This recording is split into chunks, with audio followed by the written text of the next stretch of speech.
Il fait froid. Il n'y a plus de mazout dans la chaudière.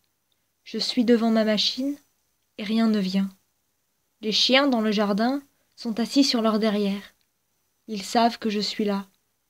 J'ai essayé de manger. Rien à faire. Dès que je mâche, j'étouffe. Je n'ai pas vu ma fille depuis 15 jours. Impossible de la tenir dans mes bras. Mon corps s'en va. Je ne dors plus. Coin-coin a grossi. Il me fait des câlins. L'oreille de Polo Clébard est à l'envers dans le jardin. Avant, ça me faisait rire. Je suis mort. Je ne serai jamais beau. Je n'ai jamais eu de grâce. J'avais les mains courtes. C'est pour ça qu'elle est partie. Elle manquait d'elle, mes mains. On dirait qu'ils le voient tous, qu'elle est partie. Je les vois d'ailleurs, qui pointent leurs doigts en riant vers ma braguette. T'as plus de sexe, t'as plus de sexe. Et moi je cours. Et plus je cours, moins je trouve d'endroits pour me cacher. Je le sais bien que je n'ai plus de sexe, puisqu'elle est partie avec. Je me demande si cette fois-ci, je reviendrai. Si je reviendrai dans la vie. Je vis dans du décolorant. Je me souviens des jours dorés. Je me souviens de l'ombre qui tremble. Je me souviens du pain, du café qui fume, des yeux clos, du soleil qui claque derrière le rideau, du rire dans la maison claire, de l'âme qui s'envole au matin. Je me souviens de la peau, des doigts qui courent, gros câlins. Je me souviens, et tout revient. Nostalgie imbécile, quitte-moi donc cet après-midi. Laisse-moi souffler, me reposer. Je suis épuisée. Je voudrais vivre comme hier, avant ce jour maudit où quelque chose s'envola. Imperceptible absence. Vivre dans du décolorant est épuisant. Emmène-moi encore dans cette chambre blanche, d'un juin éclatant, où j'ai rencontré l'enfant d'Asie et de Lozère, ma terre. Il fait nuit, je marche dans cette maison close, les chiens hurlent, je vais rester seule là-dedans.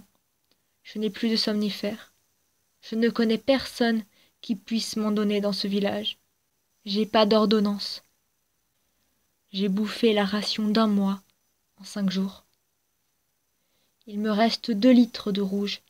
Je fais du riz aux chiens. Ils ont les yeux qui tombent par terre de faim. Je vais au bistrot du village boire une bière. J'ai le coude qui glisse du bar. Il y a un mec qui met un disque, coup classique. Il met un truc que j'aimais avec elle. J'en peux plus de ce bistrot. Ma camionnette est en panne. Je suis coincée dans ce village pourri. J'ai pas le courage de faire du stop. J'ai plus envie de raconter mon histoire. J'arrive plus à parler. Je ne sais plus rien. Dimanche, en décembre. Dans la plaine des bois, des villes, l'écorce des arbres comme la peau des vieux éléphants qui dansent dans le froid souvenir. Du froid qui retient, qui ramène le passé. Les enfants qui crient, emmitouflés avec leurs joues comme des pommes de chaque côté du bonnet, et leurs petites mains recroquevillées. Square d'hiver, où les regards sont bleus passés, solitaires. Les yeux des femmes sont perdus dans la fourrure. Leurs pieds foulent l'été mort avec des bruits de mer. Beau moment pour les chasseurs d'instant. Le dimanche, je vais chasser. Croiser mes frères et sœurs. Dimanche d'hiver. Un bien sec, un bien froid, un à te foutre le nez à l'envers. Je chasse le bonheur. La position des corps penchés l'un vers l'autre, comme une prière. J'ai perdu le temps sans la chambre de l'enfant, avec maman qui chante. Je m'enferme dans leur rue déserte, longe les avenues comme un assassin perdu.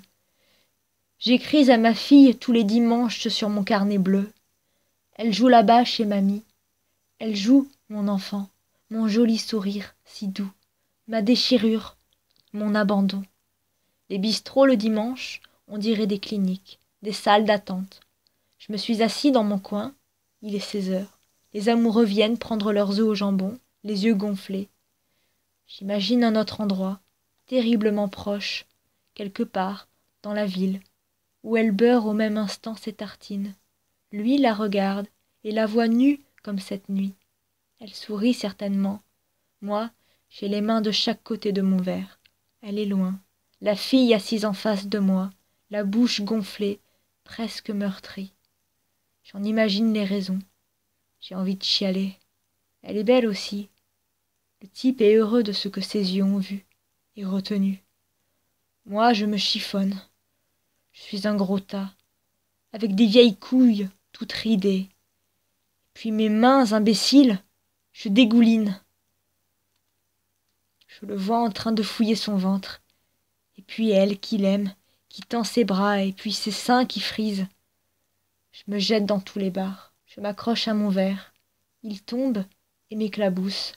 Je pue la bière. Le garçon fait la gueule. Cette nuit, j'irai dormir avec ma fille. Mamie me passera la main dans les cheveux. Je me suis cassé la gueule dans le caniveau. Je reste un moment immobile, sans vouloir bouger. Ou boire et raconter mon histoire un dimanche soir. J'ai raconté son départ des milliers de fois, par tous les bouts. J'ai les ressorts dans la tête qui pètent. Je me perds dans mon récit. Dislocation du récit. Explosion de la trame. Commencer par le début. Commencer par la fin et finir par le début. Avoir l'impression d'oublier un détail. En inventer un et le rendre vrai. J'ai raconté mon histoire à tous ceux qui voulaient l'entendre, même à ceux qui ne voulaient pas. Je les retenais, je les saoulais, mettais le doute dans leur propre histoire, halluciné par, hanté par une seule idée. Elle ne m'aimait plus. J'étais rejeté. Elle n'aimait plus l'odeur de mes pieds. Je n'étais plus fort, merveilleusement fort. J'étais gros, je n'avais plus un beau sourire, il me manquait une dent devant. Je n'ai plus d'amis, elle me les a pris. Elle est jeune, belle, désirable, libre, gaie. Je suis gris, je suis sale, je pleure, je bois, je crie, je hurle, je ne parle que de ça. Je ne vis que pour ça. Je les attends devant la porte des chiottes pour finir mon histoire. Elle est la vie, ils m'abandonnent. Et moi, petit à petit, je me recroqueville dans ma plaie, dans ma maladie. J'ai pissé dans mon froc en plein embouteillage l'autre jour. Je me suis pas retenue, comme ça. J'ai même pas pleuré. J'avais rejoint mon état naturel, animal sale. Mon corps est suspendu comme l'esprit, toujours plus haut, avec des visages, tous les visages que je rencontrais, sans voix, comme si une paroi de verre me séparait d'eux. Je ne communique plus. La liaison est rompue, plus en vie. Pendant un moment, j'ai beaucoup marmonné, sans arrêt, n'importe où. J'ai disparu au fond de l'horizon. Je voulais envoyer un télégramme à tous mes anciens amis, faire part de mon propre deuil, annonçant ma mort, et puis, dans la rue, s'ils m'avaient rencontré, leur assurer que je n'étais pas moi, être étonné d'avoir une telle ressemblance, un tel jumeau, aller même jusqu'à boire un verre avec eux. Je ne l'ai jamais fait. Je voulais qu'ils sachent que j'étais en vie, pour les faire chier. Eux, ils observaient. Va-t-il en mourir cette fois-ci ? C'est peut-être pas exactement ce qu'ils pensaient. Faut être lapidaire des fois. Ça donne de la colère. Ça fait vivre. Quand t'es plus en colère, t'es foutu. Je cherche la fenêtre avec la lumière de la lampe de chevet. Il fait nuit. Je marche. Il pleut. J'ai les panards dans l'eau, et plein d'odeurs qui me remontent à la gueule. Des odeurs d'avant, ou peut-être même des odeurs qui n'ont jamais existé, et qu'on invente pour planter le décor et se rapprocher de l'invisible. Jour désenchanté, où tout se débine, sans savoir que faire pour être aimé. Jour amer, jour solitaire, où tout se refuse et rien ne sert. Les rues sont vides, aucune girafe dorée en vue. Même les spadassins ont le cafard et traînent leur meurtre avec désespoir. En ces temps troublés, même les statues revendiquent.